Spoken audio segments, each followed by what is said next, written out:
Chennai Apollo மருத்துவமனையில் முதலமைச்சர் ஜெயலலிதாவிற்கு தொடர்ந்து சிகிச்சை அளிக்கப்பட்டு வருகிறது.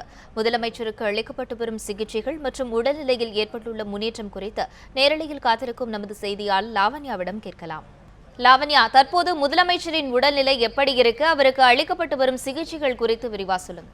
தமிழக முதல்வருடைய உடல்நிலை சீராக முன்னேறி வருவதாக மருத்துவர்கள் ஏற்கனவே தெரிவித்திருந்தார்கள். அதன் அடிப்படையில் நேற்று முன்தினம் அப்பல்லோ மருத்துவமனை நிர்வாகம் வெளியிட்டிருந்த செய்திக்குறிப்பில் முதல்வருடைய உடல்நிலை தற்பொழுது சீராக முன்னேறி வருவதாகவும் முதல்வருக்கு சிகிச்சை அளித்து வரக்கூடிய மருத்துவர்கள் குழுவினர் முதல்வருடைய சிகிச்சைகள் மற்றும் முதல்வருடைய உடல்நிலை குறித்து சீராக கவனித்து வருவதாகவும் குறிப்பிட்டிருந்தார்கள். அது மட்டும் இல்லாமல் முதல்வருக்கு கூடுதலாக பல்வேறு விதமான சிகிச்சைகள் அளிக்கப்பட்டு வருவதாகவும், குறிப்பாக பிசியோதெரப்பி எனக்கூடிய பாசிவ் பிசியோதெரப்பி அளிக்கப்பட்டு வருவதாகவும், அதே போன்று முதல்வருக்கு குளிர்காலத்தில் ஏற்படக்கூடிய சுவாச அலர்ச்சி காரணமாக அவருக்கு அதாவது ரெஸ்பிரேட்டரி சப்போர்ட் எனக்கூடிய சுவாச அலர்ச்சிக்கான சிகிச்சை அளிக்கப்பட்டு வருகிறது.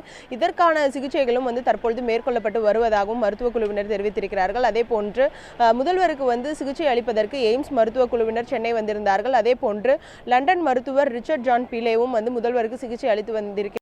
இந்த நிலையில் அவர்கள் அனைவருமே முதல்வருடைய உடல்நிலை குறித்து சீராக பரிசோதனை செய்து தொடர் பரிசோதனை அவர்கள் மேற்கொண்டு வருவதாகவும், இதன் காரணமாக முதல்வருடைய உடல்நிலை சற்று முன்னேற்றம் அடைந்திருப்பதாக மருத்துவமனை நிர்வாகம் தெரிவித்திருக்கிறது. சரண்யா, முதலமைச்சரின் உடல்நலம் குறித்து உங்களுடைய விரிவான தகவல்களுக்கு நன்றி லாவண்யா.